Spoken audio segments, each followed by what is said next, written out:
If you've been a Sonic fan for more than 2 seconds, you know that one of the promises that you get for being a Sonic fan is experiencing this franchise constantly getting shit on and shit on before you want to kill yourself. Hell, it's more shit on than the Chicago Bears. I mean, to be fair, it's very easy to hate on the games. I mean, it's almost too easy, but I think it's safe to say that times are changing. The outlook on Sonic games from the past have gotten better over time. Games from back then that were once hated seem to be getting some appreciation, but some games have done the complete opposite. So today, I want to look at some Sonic games that I think are pretty overhated. Some might be warranted, and some might be getting hate for absolutely no reason. I mean, to be fair, the Sonic franchise gets hated on for no reason anyway, so nothing new. So to start off this list, this one is personal for me.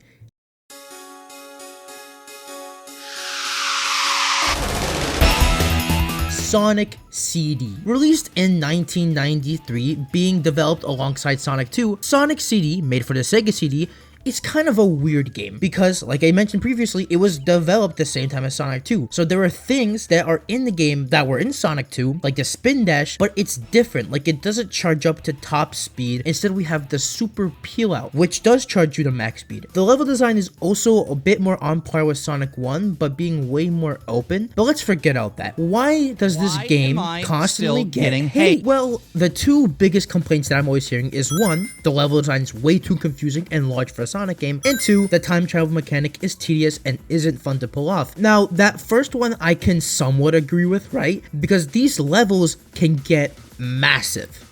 But you know what else is massive? Especially for classic Sonic standards. And it's because they want you to look for the time capsules to get the good future. Now, while I do agree that the level design can be quite big, I still think that sense of flow is still there. I feel like they just took the ideas of Sonic 1 and just expanded it, and a lot of the levels, I feel like you still get that really good flow state. My personal favorites and standouts are Palm Tree Panic, Stardust Speedway, Quartz Quadrant, and Tidal Tempest. Yes, I like Tidal Tempest, a water level. The only stage that I think is really bad is Wacky Workbench, because for two reasons. One, the bouncy floor makes it way too hard to navigate the stage at all, and two, the time capsule placement is actually ludicrous. Like, who thought it was actually a good idea to have you crush yourself to get to the area? Like, that actually was a thought that someone had while making the game. Like, you cannot find that shit without a guide. Shout out Segment Guides. But besides that, I think the level design is quite good, and I think for a lot of the time capsule locations, I don't think I had too much of an issue finding them. Palm Tree Panic does a good job at letting you know that you should be looking out for them, and that also feeds into the time travel, which also gets a lot of hate for being unintuitive and annoying that you have to get to the past. But I think it's actually really cool. You have to find your way to keep speed to travel in time, kind of like Back to the Future. And not only does it encourage you to mess around with the controls and level design, but it also fits into Sonic's character. Like, he's going fast, and he's so fast he can travel through time, and I think that's so cool. And it's really not that hard to time travel in the game, especially in the Origins version where you have the drop dash. If you just find a little bit of land, you just spam dash the drop dash and you're good. You're simple. So I think especially in newer versions of the game, that issue is not really an issue. But even back then, like even this, like the Whitehead port, I didn't think it was that hard. I think especially in Wacky Workbench, which I criticized before, you literally get a past sign at the beginning of the stage, and I have fun trying to find different ways to time travel, like experimenting with the level design and gameplay. And looking at everything else that this game has to offer, like a top 3 soundtrack of all time in the Sonic franchise, great visuals, and opening and closing anime style video that perfectly encapsulates Sonic as a character. I think there's some issues here, obviously, but I still think Sonic City is a really good Sonic game, and will always hold a special place in my heart. Up next is Sonic Hero. Yeah, fucking right. If you ever see me defending Sonic Heroes, then I've been replaced. I'm an imposter. That is not me. I am not real. I am not real. However, I will give it to Shadow 05 because I've recently played it for the first time a few weeks ago, and you know what? It's not half bad. Besides some bullshit, it's not the worst thing ever. But if you want some top tier glaze, I have someone I think you like to talk to. Shadow the Hedgehog is a game that a lot of people don't like, and I can definitely understand why. The game isn't the best, I will admit, but as the certified #1 glazer of Shadow the Hedgehog, I am here to defend this masterpiece Sega has created by taking two of the biggest criticisms that this game has. Number one, and that is the multiple stories. Now, a lot of people have the problems with the amount of stories you have to get in order to unlock the true story. And to that, I have to say, why, if I gotta be honest? You have to play 6 levels in order to get a story ending. And what makes Shadow the Hedgehog super cool, each path can be completely different. You can take completely different story paths and even get slightly different cutscenes to still get that same ending or a different ending, which allows for each playing experience to be completely different and allows for you to explore the levels a lot more, especially when you have to do a certain level objective over another level objective. Speaking of which, this is our second thing. A lot of people really don't like the level objectives in Shadow the Hedgehog. And while yes, when it comes to levels like the Doom or Lost Impact, I will absolutely agree they are awful, there are a lot of really fun and intuitive objectives in a lot of stages. For example, Lava Shelter's Dark Mission, where when you activate Eggman's defenses, the lava will raise and give you brand new platforming sections that are super fun to go through. Or Air Fleet, where you literally have to blow up the president's airplane. Each idea and each objective actually fits with the character or the mission quite well, and it progresses the story quite well too, which goes back to those multiple pathways. To me personally, it's a sense of preference. I never not liked the game, if I gotta be honest. I've always loved Shadow the Hedgehog. There was never a honeymoon phase to the game. No, I just always liked the game. But I promise you, if you, 1, pay attention to what enemies you have to destroy, 2, try and take different paths every time, and 3, make sure your mission settings is set to the dark or hero mission so you can see these tiny little red markers above each character so you know what to destroy, you'll actually have a solid time with this game, and a lot better than you might think. I mean, hell, at least it's a lot better than that shitfest Sonic Heroes, and that's all that matters. But now, we're going to jump a little bit into the future, into the mid-2000s. Sonic Unleashed.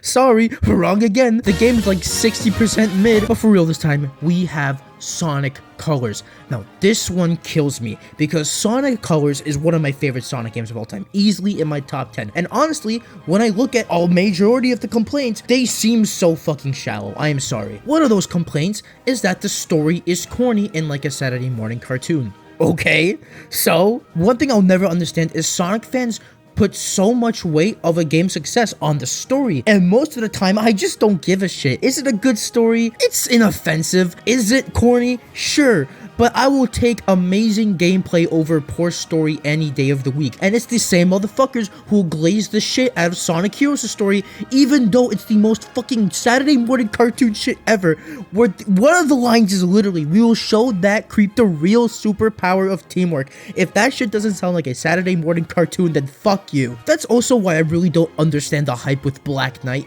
Yeah, the characterization is good, but that game is repetitive and boring as hell, man. Like, yeah, bro, this game goes so hard on YouTube Let's Plays. The story is not bad. Sure, it's corny, but it's not Lost World or Forces level bad. It's just inoffensive. And the second criticism is that there's too much 2D, which I really don't get. Like, yeah, it's 2D. It's way more 2D than 3D, but is that a bad thing? A lot of the level design is still really good despite being 2D. Like, for example, Sweet Mountain Act 2, where it's mostly 2D, but the flow is so good that you really never stop moving. And it's not like 3D levels don't exist in the game.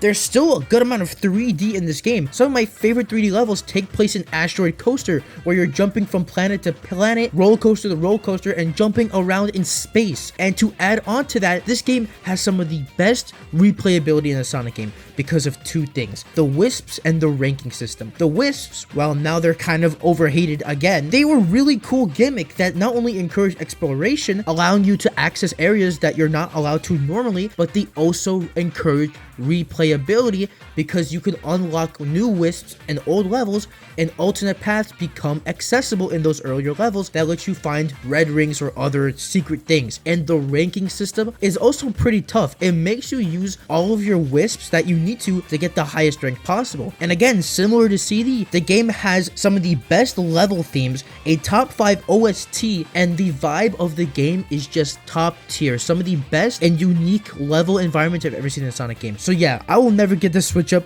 on Sonic Colors because it's a phenomenal game.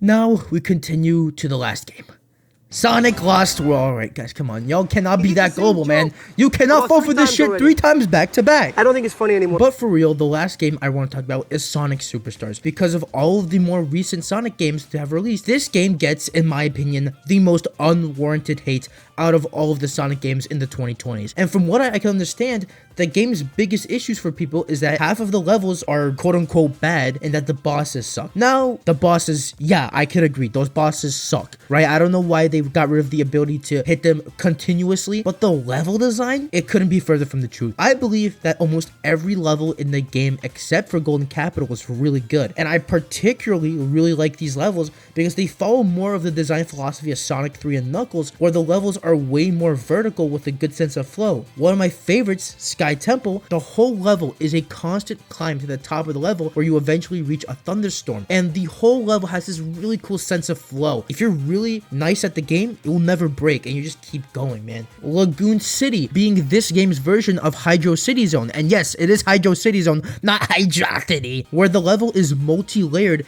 and the flow of the stage is really good. And again, besides Golden Capital, the level design for the most part is really fun. And the level gimmicks like the Emerald Powers, I think also add to that sense of flow. As for the rest of the game, the soundtrack is hit or miss for the most part. The art style though is really nice. I honestly really mess with the 3D look for a lot of the game. A standout for me is Speed Jungle Zone. That stage looks amazing. And speaking of Speed Jungle, it has one of my favorite gimmicks in a 2D Sonic game, the rail grinding, which is so fun, man. And honestly, I don't mind a lot of the level gimmicks. Even for like a level like Pinball Carnival, I'm not really a big fan of pinball mechanics in Sonic games, but this level makes it really fun, kind of encouraging you to try and get to the top to get the alternate paths and the easier way through the level. And this game is home to one of, if not my favorite final act, Egg Fortress Zone. Overall, I think Sonic Superstars gets way too much hate because a lot of the bad things just get amplified. Again, you're talking to a guy who thinks this game is better than Mania, but even still, this game is still a really fun classic Sonic game, and it doesn't get the love that I think it really deserves.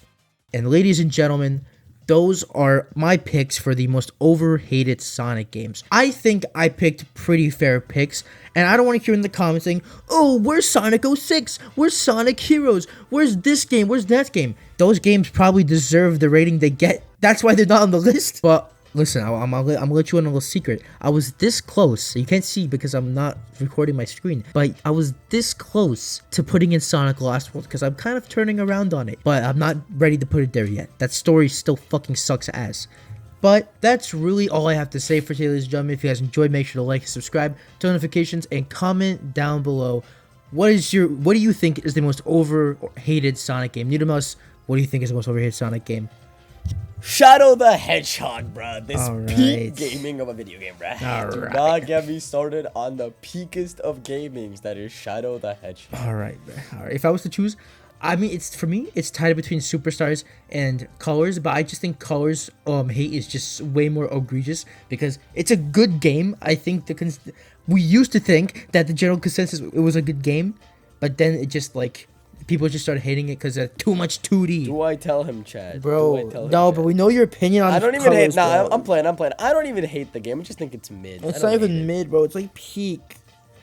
Oh. Alright, man. Listen, bro. Don't let him know that I'd rather play Shadow the Hedgehog over Sonic We know Colors. about you, bro. Well, Oh, man. that's really all I gotta say for today. Hope y'all enjoyed. Thank you, NeedleMouse, for joining me on this video.